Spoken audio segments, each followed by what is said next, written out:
John, this album's a lot different, isn't it? Yeah, it's a lot different than anything we've done before. Yeah, it doesn't seem to be. It seems to be in the past you've been trying to capture a live performance, and that's not what this is. No, we actually just made a real record that'll hopefully, stand on its own. And one thing I think it does capture is some of the intensity of the band that people usually associate with our live shows, but it's not trying to sound like a live show. It just, I think, has a lot more bottom end than anything we've done before, and it's cleaner, more streamlined. There's been a lot of changes in the band, hasn't there? Yeah, there's been a lot of changes. We've had a lot of new people just come into the band over the last year and a half, just to meet the touring schedule. Pretty much, a lot of our older members, or people who have been in the band for 6 years plus,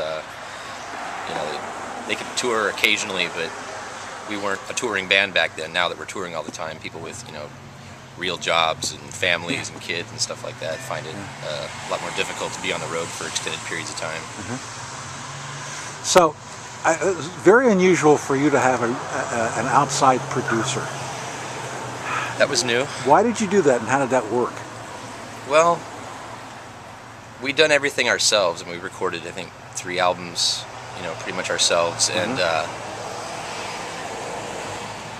it wasn't like I was really looking for a producer, but Steve Berlin and I had worked together doing stuff with the Averill Orchestra, and I knew that he'd done a lot of producing, and I just sort of asked him if he'd be interested in doing our next record, and he said sure. So he wanted to jump on it immediately. This was like a year ago, but we were just too shagged out from tour to come back after November and do it. So we waited until April to record it, because he's still on tour with Los Lobos a lot. So to get our tour schedule breaks kind of coordinated with his was a little challenging, but we somehow, being on the road, I think 140 days, we also started and finished this record. It was great working with Steve. It was nice. It was a good tiebreaker kind of person to have. We basically sent him, 20 songs to choose from. Demos, some stuff we hadn't even learned yet. Some stuff we've been playing live for 6 years, but hadn't been on any of our records previously. And he just picked the 12 songs he thought would make the best record, and so we just said, okay, sure. And then when it came to doing the sequence of tracks on the record, he said, how about this order? And we said, sure. It's sort of like, if you're paying someone to produce your record, those are the decisions you sort of entrust in them to make, and nobody, objected to anything, so we just went with his advice. And what was his role in the actual recording process? Well, aside from facilitating everything, and just kind of being the master ears behind every session, we did have an engineer, Justin Phelps, who recorded everything and set up all the mics, and we did it over at SoundCloud Studios, which is also where Super Digital is. And they have a big room, and Steve chose the room for starters just because he felt like we could all fit in there. And so we had all the drummers and myself in one room, with office cubicles separating the different drummers. Sort of like, if you looked at an aerial view, it would look like an asterisk with a person, but we had 5 drummers and me playing bass, and we tracked everything live and then we had another room where we just had the horn players.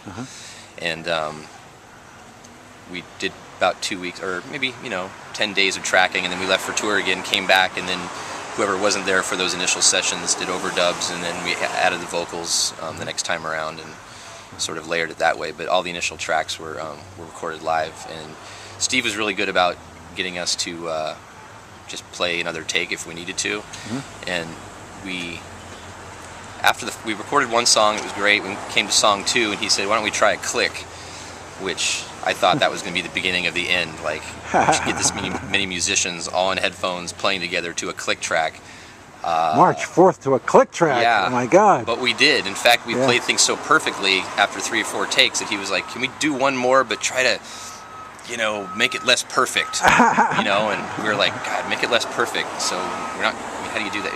He was looking for feel, the energy behind it. And I hope we got the takes, They're metronomically correct, for what it's worth. So are you happy with it? I am.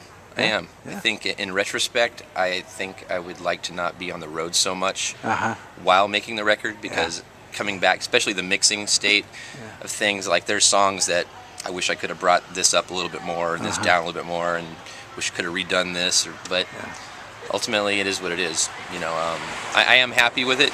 It's just it was hard to come back from tour and be totally shot from that, and then go right back in the studio and listen to the, you know, the mixes, and you know, try to hear everything. And it was interesting to you open it up, and all of a sudden the first song is by Leslie Carnosian. Yeah. It was so unusual, such a shock. I mean, man, it was a nice shock. Why did you do that? Well, that song actually is the oldest one on the record. That song we've been playing for about 7 years. Yeah. Leslie wrote it when she was in the band. Yeah. And it's just been one of our favorites, just because it's really hard to describe that particular song. I just included it in that list that I sent to Steve, and he chose that one as one of the songs. And we had never recorded it on any of our studio albums before, so I figured it was worth a shot. I think it's a good song. I'm glad it's on there. But it is interesting that we're starting off the album that way. I think we wanted to start off the album kind of easing people in a little bit, instead of just hitting them over the head right off the bat. You know. Now, you had some interesting things to say about Alberta Street on Fat Alberta. Oh, you listened? Yeah. Well, here we are. It's my home. About the changes here. Yeah. Well, the song "Fat Alberta" is about this street and how much it has grown, literally in 10 years. And it's also, the song's also in part about the band a little bit, because we did start here. This is a neighborhood that I've been living in for 12, 13 years, since I've been in Portland. Yeah. And we met at Bar Binks down the street, had our meeting to put the band together, and we used to rehearse at the Medicine Hat, which is now Trade Up Music. And in the early days, we participated a lot more with the Last Thursday thing, and that's also what the song is about, is just how big Last Thursday has become. And it used to be a lot of just kind of fringy artists and art galleries, and now it's, a major destination point where 18,000 people or something descend on the street. I'm not sure how many exactly. I know it's more than 10,000. Yeah. And there's a committee here to keep it alive, and there's neighbors, some coalition that's trying to get it shut down. I don't know. I still think it's good for the neighborhood. I mean, I think it can't kill people to have a party in their neighborhood one time a month for 7 months in a row. But it has changed a lot. It's for the better or not.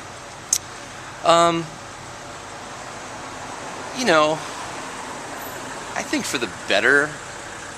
It's nice to have an event going on, even though I'm rarely here for Last Thursdays anymore.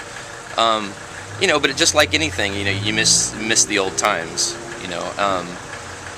I do some of the things I talk about in this song, just the green spaces being gone.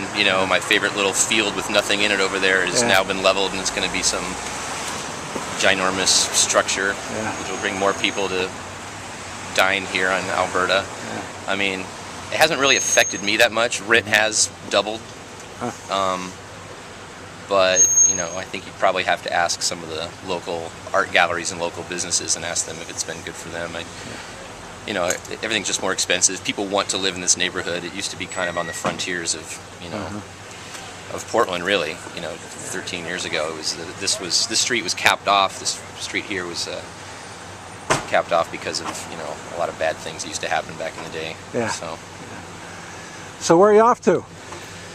We're leaving Wednesday for a month-long tour. I think we have 25 dates in 30 days.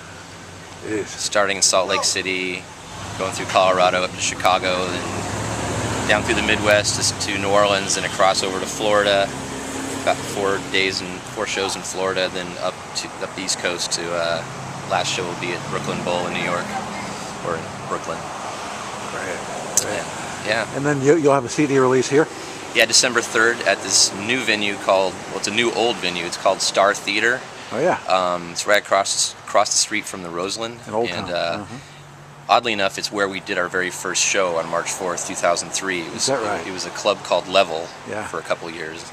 Yeah. And I haven't set foot in there in a long time. But just want to try something different. You know, new venue. Why not be a part of the beginning of it? And, you know, capacity seems decent, and it should be a lot of fun. Good luck on the road. All right, thanks.